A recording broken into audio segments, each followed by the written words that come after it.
시간 우리 하나님 말씀 보겠습니다. 하나님 말씀 누가복음 5장 27절부터 39절까지의 말씀.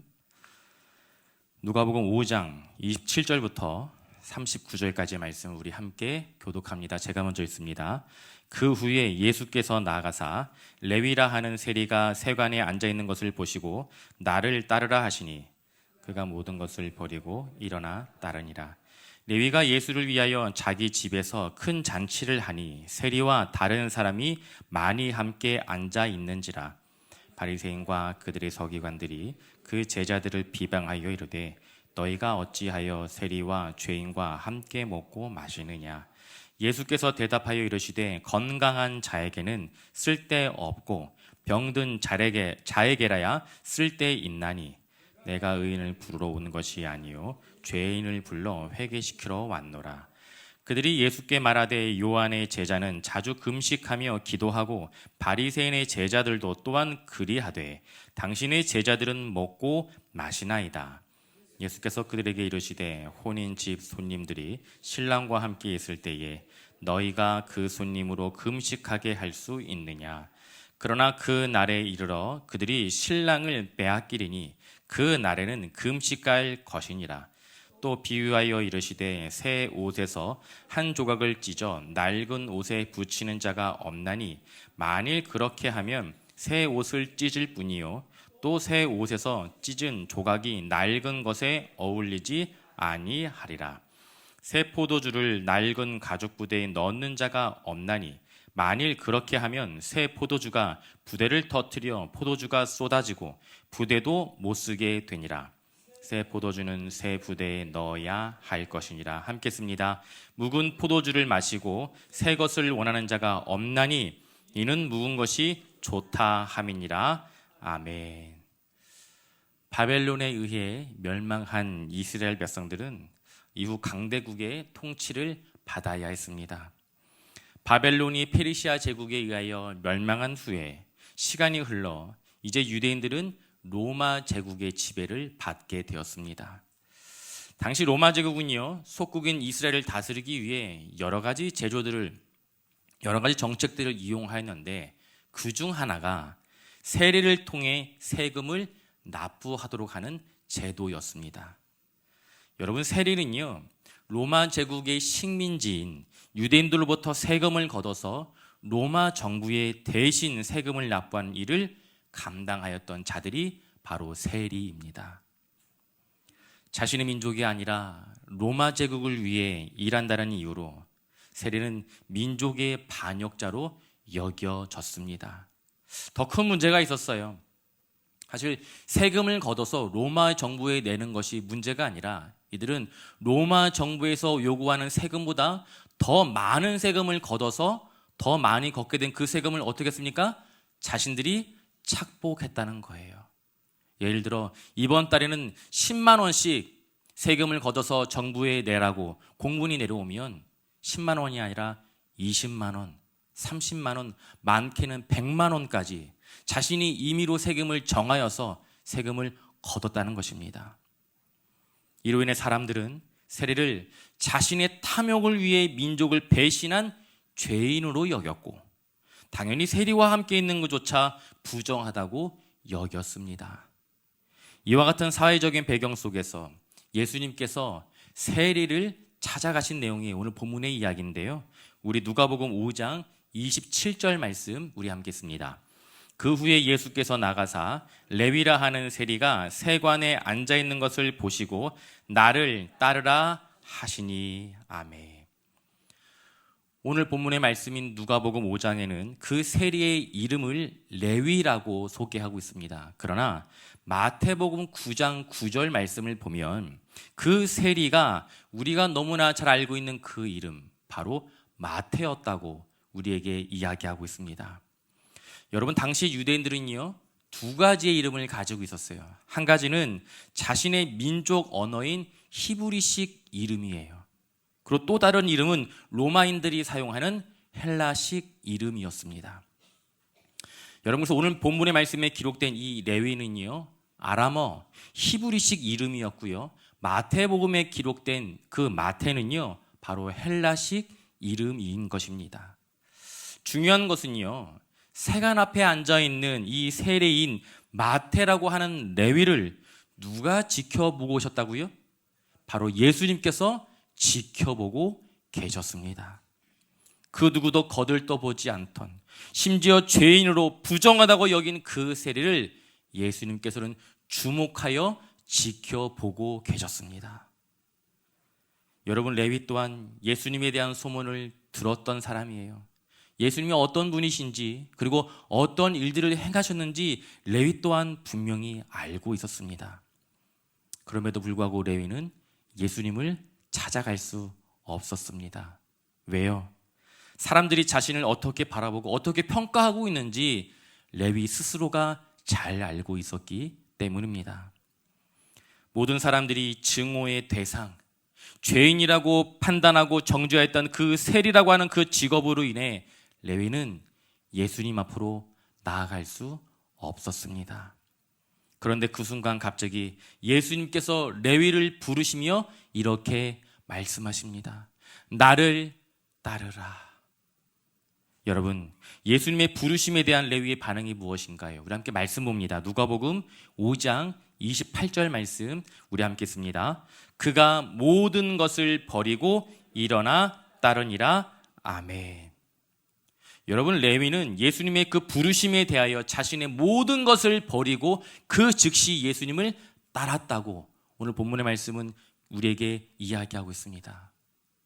그런데 여러분, 저는 이 장면을 처음에 묵상할 때 사실 이 장면이 이해가 되지 않았어요. 예수님께서 부르신다고 자신이 가지고 있는 그 모든 것을 버리고 떠난다는 것이 여러분 쉬운 일입니까? 여러분, 세리가 지금 당시에 얼마의 재산을 가지고 있었을까요? 정확히 얼마인지는 몰라도 저보다는 많을 거예요.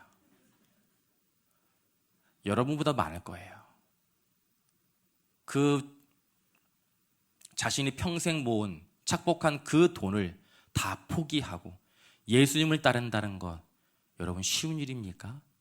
어떻게 그 세리인 레위가 예수님의 부르심에 순종하고 따를 수 있었을까요?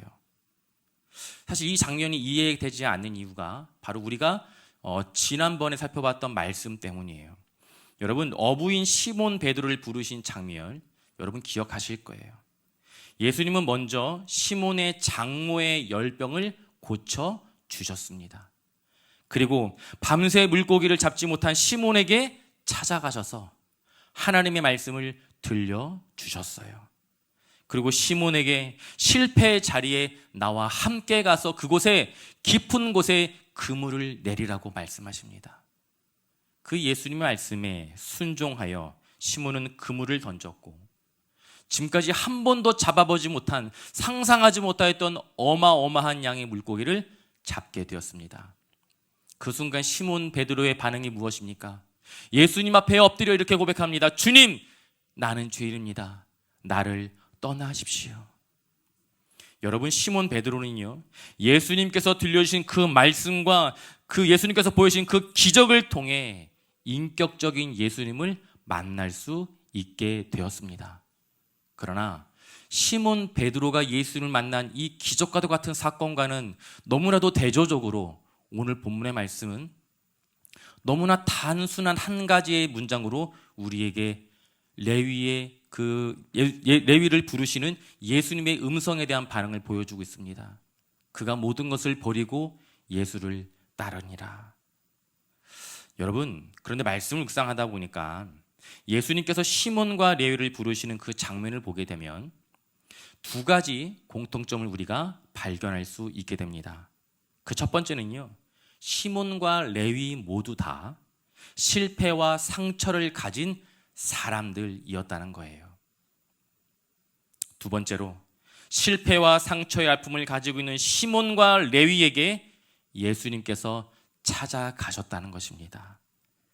여러분, 이 세상에 실패를 경험하지 않은 사람은 존재하지 않습니다. 실패를 경험하지 않은 사람은 없어요. 모두 다 인생을 살아가며 크고 작은 실패와 어려움을 경험하며 살아가게 됩니다. 또한 상처가 없는 사람도 없어요. 모두 다 저마다의 실패와 상처를 끌어안은 채 그저 버티며 살아가는 것입니다.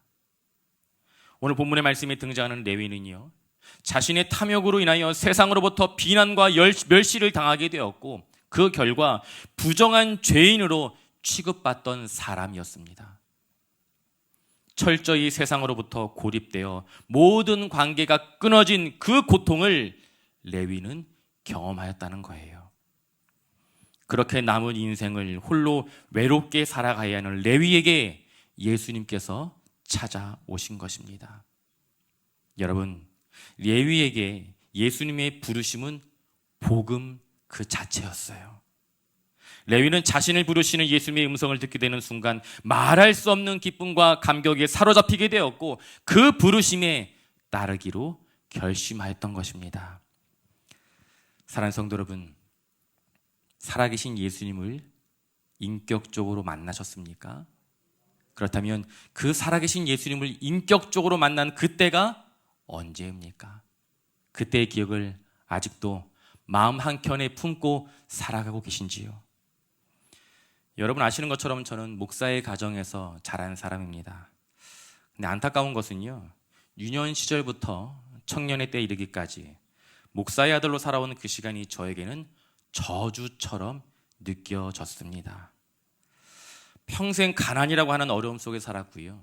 그리고 가난이라고 여겨지는 이 지옥과도 같은 삶에서 벗어나고 싶었어요. 그래서 제가 대학에 진학하게 되었을 때 선택하게 된 전공이 무역이었습니다. 무역을 공부하면 돈을 많이 벌 수 있을 것처럼 생각이 되었어요. 물건이 어떻게 수출이 되고 수입이 되어지는 그 과정을 익히다 보면 이제 아이템 하나만 제가 잘 잡으면 큰 돈을 만질 수 있을 것이라고 생각이 들었습니다. 그래서 선택한 전공이 무역이었어요.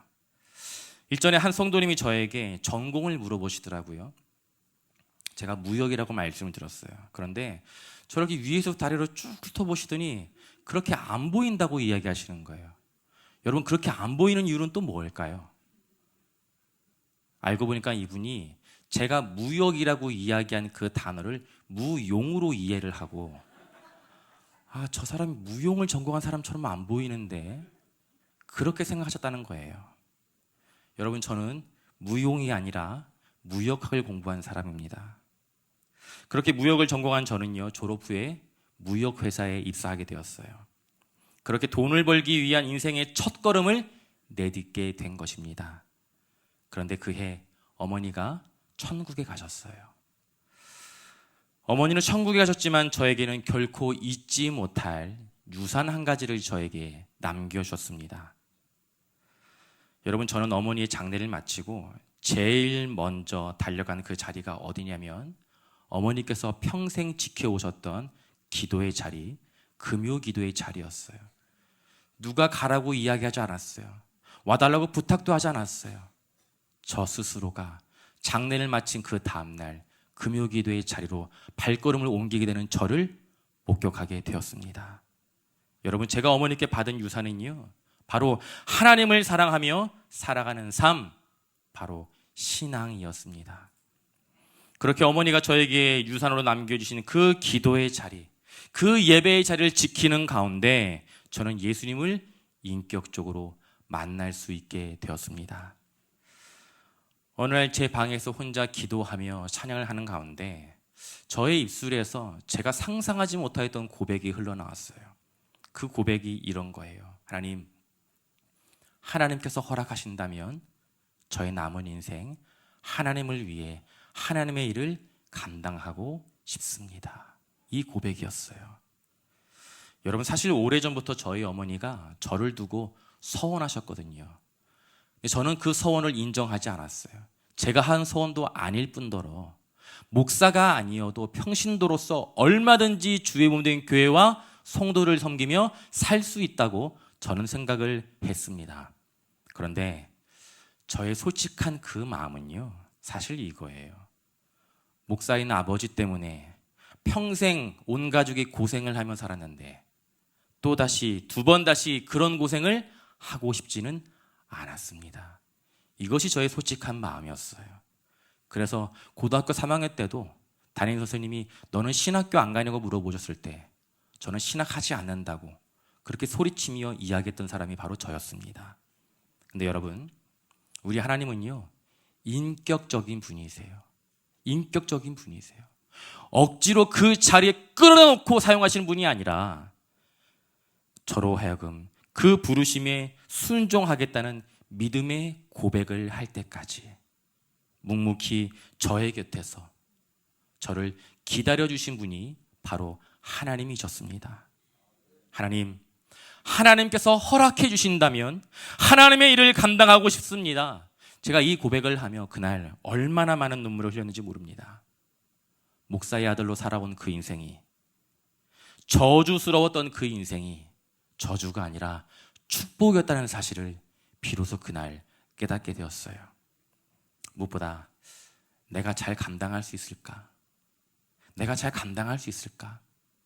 그 두려움과 염려의 마음 가운데 사로잡혀 있는 저에게 하나님께서 주신 말씀은 내가 너와 함께 할 것이다. 내가 너와 지금도 함께 하고 있다. 바로 이 말씀이었습니다. 여러분, 자신을 부르시는 그 예수님의 음성에 대하여 레위가 어떤 생각을 하게 되었을까요? 평생 자신의 탐욕을 위해 살아온 그 죄인인 자신의 삶 가운데 찾아와 주신 그 예수님의 부르심에 대하여 감사와 기쁨과 감격의 마음으로 레위는 자신이 지금까지 모은 모든 것을 버리고 예수님을 따르기로 결심하였던 것입니다. 사랑하는 성도 여러분, 살아계신 예수님을 인격적으로 처음 만났던 그날, 그때의 감정 여러분 기억하고 계십니까? 바라고 간구하는 것은 죽을 수밖에 없는 우리의 삶 가운데 먼저 찾아와 주시고 나를 사랑하신다고 말씀해 주신 그 예수님으로 인하여 흘렸던 그 눈물이 다시금 회복될 수 있기를 예수님 이름으로 축원드립니다. 한평생 자신의 탐욕을 위해 살아온 삶을 살아온 그 레위는요, 이제 자신이 아니라 남을 위한 자리를 준비하게 됩니다. 그리고 그 시작은요, 예수님을 위하여 자신의 집에서 잔치를 여는 것이었습니다. 우리 함께 말씀 볼게요. 누가복음 5장 29절 말씀 우리 함께 씁니다. 레위가 예수를 위하여 자기 집에서 큰 잔치를 하니 세리와 다른 사람이 많이 함께 앉아 있는지라. 아멘. 여러분, 레위가 준비한 이 잔치는요, 지금까지 부정한 방법으로 살아온 자신의 과거를 청산하고 예수님의 부르심에 응답하여 새로운 삶을 살아갈 것을 공식적으로 알리는 자리였습니다. 그런데 여러분, 어디에 가도 그 사람의 그 본심을 이해하지 못하고 삐딱한 시선으로 사람들을 바라보는 사람들이 꼭 한두 사람씩 존재해요. 여러분, 레위가 기쁨과 감사의 마음으로 예수님을 위해 준비한 그 잔치의 자리에 누가 찾아왔습니까? 누가복음 5장 30절 말씀 우리 함께 씁니다. 바리새인과 그들의 서기관들이 그 제자들을 비방하여 이르되 너희가 어찌하여 세리와 죄인과 함께 먹고 마시느냐. 죄송한데 에어컨을 좀만 켜주시면 좋을 것 같아요. 여러분, 레위가 준비한 그 잔치의 자리에 바리새인과 서기관들이 등장하게 됩니다. 여러분, 바리새인 뜻이 무엇이죠? 여러분 알고 계시죠? 구별된 자라는 뜻을 담고 있는 단어가 바로 바리새입니다. 그렇다면 무엇으로부터 구별된 자들이 바리새인일까요? 여러분, 유다민족이 바벨론에 의해 멸망당한 이후 유다민족은 하나님의 말씀 율법이 아니라 이방민족의 그 문화, 헬라 문화권 속에서 살아가야 했습니다. 그렇게 이방 헬라 문화권 속에서 살아가며 율법을 잊고 살아가는 그 유대인들에 대한 안타까운 마음으로 세속된 문화로부터 구별되어 다시 율법으로 돌아가자, 하나님의 말씀 앞으로 돌아가자고 외쳤던 사람들이 바리새파 사람들이에요. 그 후손들이 바리새인입니다.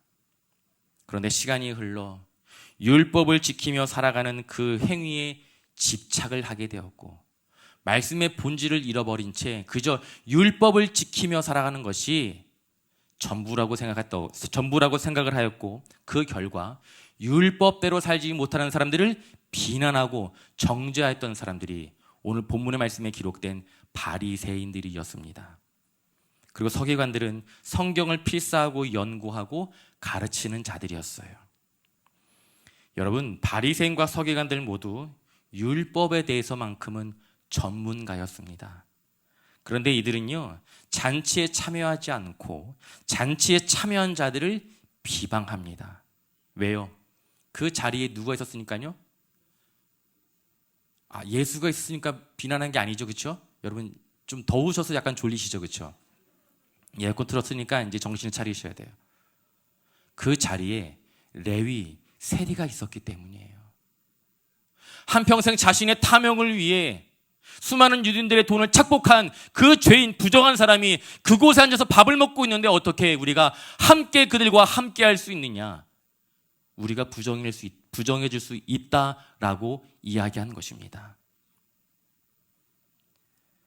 부정한 자, 죄인과 함께 식사를 해서는 안 된다고 주장했던 것이 바로 바리새인과 서기관들의 주장이었던 거예요. 여러분, 우리가 살면서 가장 하기 쉬운 게 무엇인지 여러분 아십니까? 가장 하기 쉬운 게 뭘까요? 첫 번째는 숨 쉬는 거예요, 여러분. 숨 쉬는 거는 애를 쓰지 않으셔도 됩니다. 물론 몸이 좀 편찮으시거나 병이 있으신 분들을 제외하고 숨 쉬는 것이 가장 쉽습니다. 그 다음, 숨 쉬는 것 다음으로 쉬운 게 뭐냐면 다른 누군가에 대해 비난과 정죄의 말을 하는 거예요. 여러분, 그 사람이 없는 자리에서 335 모인 자리에서 그 사람이 없는 그 얘기를 하는 거 여러분 재밌잖아요, 그렇죠? 여러분 재미없으십니까? 다른 사람에 대해 험담을 이야기하고 같이 좀 속된 말로 씹는 거요, 여러분 참 재미난 일이에요. 문제는 누군가를 향한 그 비난 섞인 말과 그 정죄의 말로 인하여 그 누군가가 상처를 받고 죽음과도 같은 고통을 경험하게 된다는 것입니다. 여러분 생각해 보세요. 우리가 누군가를 향한 비난에 섞인 그 말들 우리가 얼마나 쉽게 그리고 얼마나 자주 하고 있는지 여러분 생각해 보십시오. 문제는 그 비난의 말 한마디가 공동체를 파멸로 몰고 간다는 거예요. 말 한마디로 인하여 말 한마디로 인하여 성도가 교회를 떠나가게 되며 교회는 큰 어려움을 겪게 됩니다. 여러분 이미 우리는 수차례 경험했어요. 이와 같은 아픔, 고통 경험했습니다. 제발 여러분 교회를 사랑하는 마음으로 한 말이라고 제발 그렇게 포장하지 마세요. 그렇게 변명하시면 안 됩니다. 누군가를 향한 비난의 말은요 결코 교회를 위한 말이 될 수 없습니다. 여러분 우리가 아는 것처럼 이스라엘의 40년 광야의 시작은요 불평과 비난이었어요. 광야에서 마실 물이 없게 되자 이스라엘 백성들은 모세와 하나님을 향해 불평과 원망과 비난의 말들을 쏟아 놓았습니다. 그 말들을 듣게 된 모세가 어떻게 반응했습니까? 모세도 화가 났어요. 왜요? 모세도 인간이니까요. 화가 난 모세가 하나님의 말씀에 순종하지 않고 자신이 들고 있던 그 지팡이로 반석을 내리쳤습니다. 그 결과 하나님의 징계로 받게 된 것이 바로 40년 광야예요. 여러분, 다른 누군가에 대한 비난과 정죄의 말을 하게 되는 순간 우리는 제2의 바리새인, 제3의 바리새인이 되는 것입니다. 여러분, 교회를 사랑하신다면 교회를 살릴 수 있는 말을 하셔야 됩니다. 그 말이 무엇입니까? 침묵이에요. 여러분, 침묵입니다. 내가 생각이 없어서가 아니라 내가 이 문제의 본질을 판단할 수 없어서가 아니라 하나님께서 원치 않으시는 것이기 때문에 공동체 앞에서 침묵을 지키는 거예요. 정말 하고 싶은 그 마음의 고통과 상처의 말 어디서 하는 것입니까? 하나님 앞에서 하는 거예요. 여러분, 누군가에 대한 서운한 마음과 분노의 마음이 있으십니까? 하나님 앞에서 하십시오. 그러면 그 말이 기도가 되는 거예요. 불평과 분노의 마음을 하나님 앞에서가 아니라 하나님 앞에서 쏟아놓고 해결할 수 있는 저와 여러분이 되시길 예수님의 이름으로 축원드립니다. 죄인, 부정한 자로 여겨졌던 그 세리와 함께 식사하는 모습을 보고 비난하고 정죄하고 판단하는 바리새인과 서기관들을 향해 예수님께서 하신 말씀이 있는데요, 우리 함께 말씀 봅니다. 누가복음 5장 31절 32절 말씀 함께 읽습니다. 예수께서 대답하여 이르시되 건강한 자에게는 의사가 쓸데없고 병든 자에게라야 쓸데있나니 내가 의인을 부르러 온 것이 아니요 죄인을 불러 회개시키러 왔노라. 아멘. 여러분, 의사가 필요한 사람이 누구입니까? 건강한 사람입니까? 환자입니까? 건강한 사람에게는 의사가 필요 없어요. 건강한 사람이 의사를 만나는 날은 건강검진을 할 때뿐이에요. 여러분, 예수님께서는 이 땅에 오신 이유를 의인, 스스로 의인이라고 생각하는 사람들을 찾기 위함이 아닌 죄인, 스스로를 죄인이라고 생각하는 사람들을 불러 그 사람들을 회개의 자리에 세우기 위함이라고 분명히 말씀하셨습니다. 다시 말해 영혼이 병든 자들을 고치시기 위해 예수님께서 이 땅에 오신 거예요. 죄로 인하여 죽을 수밖에 없는 저와 여러분을 회개의 자리, 구원의 자리에 세우시기 위하여 이 땅에 오신 분이 바로 예수 그리스도입니다. 사랑하는 성도 여러분, 지금 우리가 머물러 있는 자리는 어디입니까? 지금 저와 여러분이 머물러 있는 자리는 어디입니까? 죄인인 나를 구원해 주신 그 은혜에 대한 기쁨과 감사를 고백하는 자리입니까? 아니면 다른 누군가의 허물과 죄에 대하여 평가하고 비난하고 정죄하는 자리입니까? 혹여나 두 번째 자리에 머물러 계시다면 반드시 그 자리를 벗어날 수 있기를 소망합니다. 여러분, 그 자리에 앉아있게 되면 우리가 죽어요. 여러분이 죽는 자리예요. 혹여나 내가 원하지 않는데 나와 함께한 그 상대방이 다른 누군가에 대해서 비난의 말들을 한다면 여러분, 그 자리를 피하십시오. 조금 용기가 있다면 그분에게 이렇게 이야기하세요. 당신과 나의 영혼을 죽이는 일이라고, 멈추어야 한다고. 제가 어린 시절부터 교회에서 살면서, 저는 교회에서 살았어요. 집이 교회였고 교회가 집이었습니다. 그렇게 교회에서 생활하면서 느낀 것이 있었어요. 왜 교회에는 이렇게 이상한 사람들이 많은 걸까? 여러분, 만나서 이야기하다 보면 제가 초등학생이고 중학생이고 고등학생이었지만 정말 이상한 사람들이 너무나 많았어요. 어떻게 예수님을 믿고 하나님을 사랑한다고 이야기하고 성도라고 이야기하면서 어떻게 이런 말을 서슴없이 할 수 있는 것이지? 도저히 성도라고 느껴지지 않는 사람들이 참 많았습니다. 그런데 오늘 본문의 말씀은 그 이유를 우리에게 분명히 밝히고 있어요. 왜입니까? 왜 교회에 이상한 사람들이 많은 걸까요? 이곳이 주님께서 핏값으로 세운 하나님의 전이기 때문이에요. 교회는요, 마음과 생각이 병든 사람들이 오는 곳입니다. 그것이 교회예요. 왜 그렇습니까? 예수님을 인격적으로 만나야 하기 때문입니다. 그래서 교회는요, 먼저 예수님을 인격적으로 만나 신앙생활을 하고 있는 귀한 믿음의 선배들도 있고, 그리고 예수님을 인격적으로 만나야 하는 사람들도 함께 공존하고 있는 것입니다. 바라고 소망하는 것은 이 자리에 있는 저와 여러분 모두가 살아계신 예수님을 인격적으로 만나 변화된 삶을 살아가며 믿음과 신앙을 지키며 살아가는 성도의 삶이 무엇인지 우리의 말과 우리의 행동을 통하여 가감없이 보여줄 수 있는 귀한 믿음의 선배로서의 삶을 살아갈 수 있기를 간절히 소망합니다. 바리새인과 서기관들은 그럼에도 불구하고 또 다른 이유를 들어서 그 자리에 모여있는 자들을 비난하고 정죄하였어요. 여러분, 이것이 인간의 본성인 것 같아요. 우리 함께 말씀 봅니다. 누가복음 5장 33절 말씀 함께 했습니다. 그들이 예수께 말하되 요한의 제자는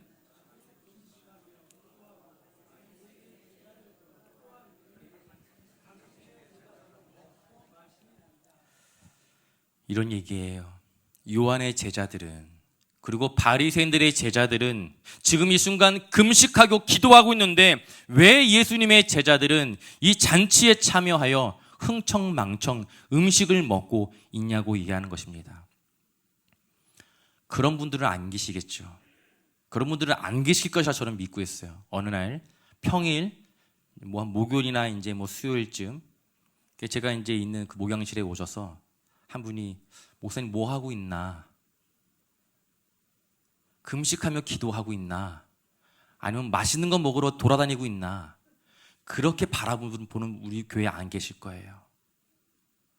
근데 그런 생각을 할 수 있지 않겠습니까? 목사라고 세워놨는데 맨날 기도 안 하고 설교 준비 안 하고 밖으로 돌아다니면서 성동구에 있는 맛집은 다 찾아가지고 그렇게 100곳을 정해놓고 그런다면 시험이 될 수 있겠죠. 여러분, 오늘 본문의 말씀에서 이야기하는 금식은 그런 의미가 아니에요. 여러분, 율법에 의하면 이스라엘 백성들은 1년에 단 한 번, 단 한 차례 대속죄일에 금식을 해야 했습니다. 이것이 의무였어요. 이 1년에 한 번 대속죄일에 금식을 하면 유대인들이 지켜야 하는 모든 율법의 의무는 끝난 것입니다. 이후에 진행되는 금식은요, 본인 스스로 필요하다고 판단하여서 본인들이 선택한 금식이에요. 그런데 바리새인들은요, 1년에 한 번이 아니라 일주일에 몇 번이요? 2번씩 금식을 했어요. 정신 나간 사람들이에요. 열심히 먹고 열심히 기도하고 열심히 말씀을 묵상하는 거면 되는 것 아니겠습니까? 여러분, 이들이 왜 일주일에 2번씩 금식했습니까? 사람들에게 인정받기 위함이었어요. 나의 신앙의 열심이 얼마나 탁월한지 사람들에게 보여주기 위함이었어요. 내가 하나님을 얼마나 사랑하는지, 하나님 내가 얼마나 경외하며 살아가야 하는지 일주일에 2번씩, 월요일에 한 번, 목요일에 한 번 사람들에게 내가 금식하고 있음을 알렸던 것입니다. 그래서 바리새인들은요, 예수님의 제자들이 금식하는 것을 지적하면서 동시에 자신들은 금식하며 살아가고 있다고 자랑하였던 것입니다. 자신들의 신앙의 열심을 과시하였던 거예요. 여러분, 우리의 신앙은요, 사람들 앞에서가 아니라 오직 하나님 앞에서 평가받는 것입니다. 교회에서 내가 어떤 직분을 감당하고 있는지, 하루에 기도는 몇 시간 하고 있는지, 말씀을 몇 장을 읽었는지가 중요한 것이 사실 아니에요. 여러분, 중요한 것은요, 내가 어떠한 마음으로 하나님 앞에서 살아가고 있는지, 나와 함께하고 계시는 하나님을 내가 인지하고 살아가고 있는지, 순간순간마다 성령의 통제를 받으며 나의 생각을 꺾으며 살아가고 있는지 하나님께서 지켜보시는 것이 바로 이것입니다. 금식에 대하여 예수님의 제자들을 비난하는 바리새인과 서기관들을 향해 예수님께서 하신 말씀이 무엇입니까? 우리 한 번 더 말씀 봅니다. 누가복음 5장 34절 35절 함께 읽습니다. 예수께서 그들에게 이르시되 혼인집 손님들이 신랑과 함께 있을 때에 너희가 그 손님으로 금식하게 할 수 있느냐? 그러나 그 날에 이르러 그들이 신랑을 빼앗기리니 그 날에는 금식할 것이니라. 아멘. 오늘 우리가 하는 그런 결혼식과는 달리 고대 근동 유대인들의 결혼식은 아주 특별하였습니다. 여러분, 이들의 혼인잔치는요, 최소 일주일 동안 진행됐어요. 최소 일주일이에요. 7일 동안 함께 먹고 마시며 이 결혼한 신랑 신부를 마음 다해 축하해 주는 것이 당시 유대인들의 풍습이었어요. 이것이 평균이었어요. 좀 여유 있는 사람들은요, 2주도 14일 동안 혼인잔치를 열게 되었습니다. 이 기간 동안은 먹을 것이 끊임없이 제공되었어요. 포도주도 끊이지 않았어요. 여러분, 한번 생각을 해보세요.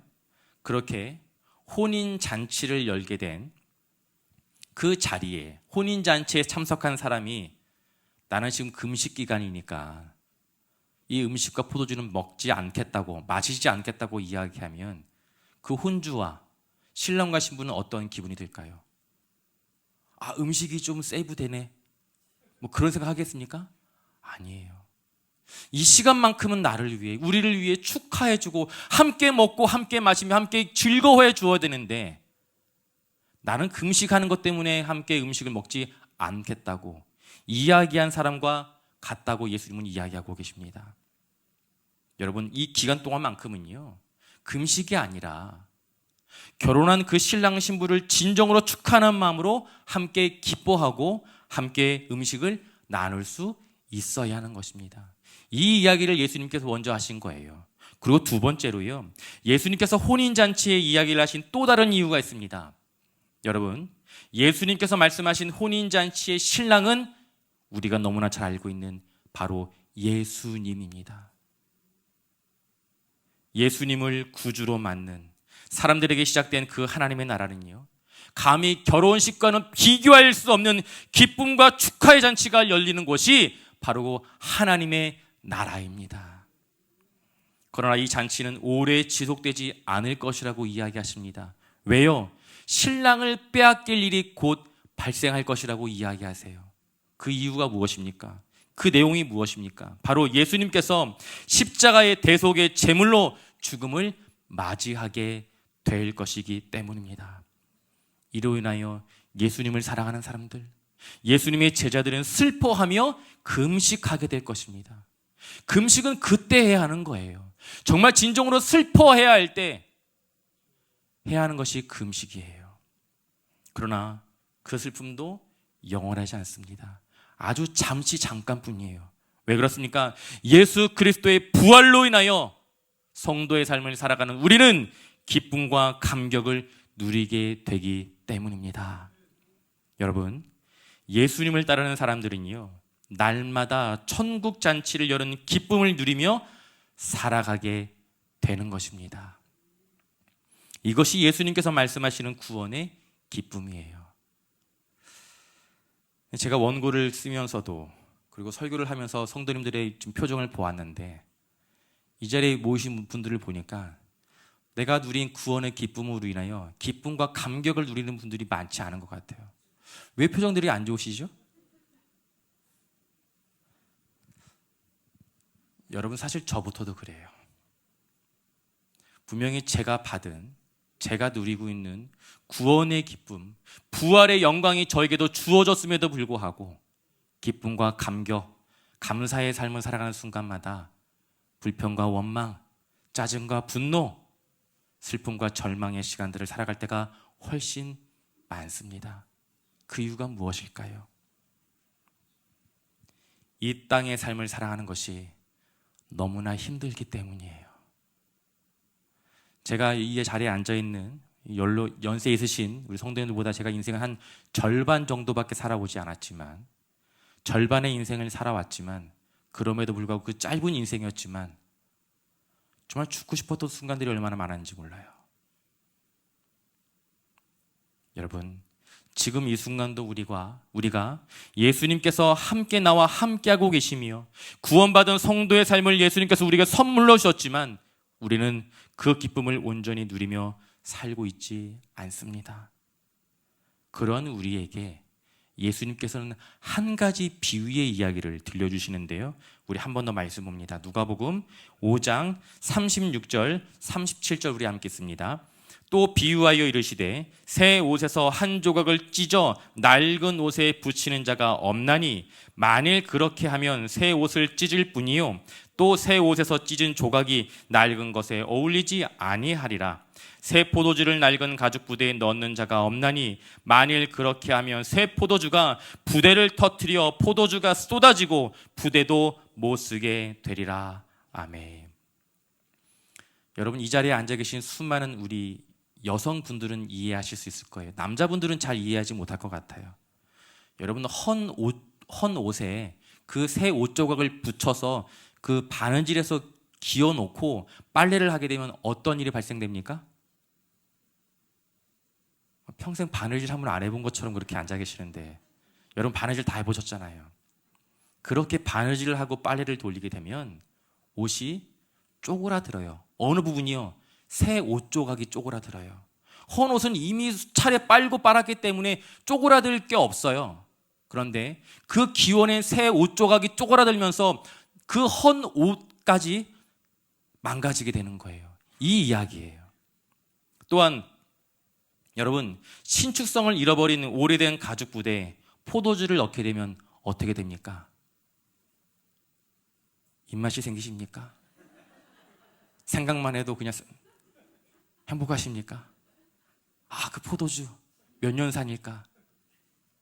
여러분, 신축성을 잃어버린 오래된 가죽 부대에 새로 담근 포도주를 넣게 되면요, 포도주가 발효되면서 나오는 그 가스를 이겨내지 못하고 오래된 그 가죽 부대는 얼마 지연하지 않아 터지게 됩니다. 그래서 여러분, 유대인들은요, 새로운 포도주를 담게 되면 절대로 헌 가죽 부대에 포도주를 담지 않았습니다. 이것이 삶의 지혜였어요. 여러분, 예수님께서 이 비유 이야기를 하신 이유가 무엇일까요? 여러분, 이 말씀을 어떻게 우리가 이해하고 있었습니까? 오래된 것은 버리고 새로운 것이 좋다. 핸드폰도 2년만 지나면 새로운 거 사야 되고. 여러분, 그런 이야기인가요? 그런 얘기가 아니죠. 가끔씩 어떤 권사님들이 저한테 그렇게 이야기하세요. 목사님, 이제 제 나이도 있고 오랫동안 교회를 섬겼는데 이제 새 술은, 새 포도주는 새로운 포도 그 가죽 부대에 담아야 되는 것 아니겠습니까? 자신이 헌 가죽 부대라고 이야기하는 거예요. 여러분, 그 이야기 또한 정확하게 맞는 이야기가 아니에요. 여러분, 예수님께서 이 본문의 비유의 말씀을 이야기하신 이유는 바로 이거예요. 혼인잔치에 초대를 받은 그 손님들이 금식이 아니라 기쁨에 참여해야 하는 것처럼 새로운 포도주의 그 기쁨을 어떻게 낡고 오래된 신앙의 관습에 담아 놓을 수 있느냐라고 묻고 계시는 것입니다. 다시 말해, 잔치집에서 금식하는 것만큼이나 어울리지 않는 것이 예수를 믿으면서 근심하고 슬퍼하며 살아가는 성도의 삶이라는 거예요. 예수를 믿고 나는 구원받았다고 고백하고 있지만 정작 그 구원의 기쁨과 감사와 감격을 삶에서 누리지 못하고 살아가고 있는 우리들에게 예수 그리스도를 인격적으로 만난 그 기쁨과 감사의 새로운 가죽 부대를 준비해야 한다고 우리에게 말씀하고 있는 것입니다. 말씀을 정리하겠습니다.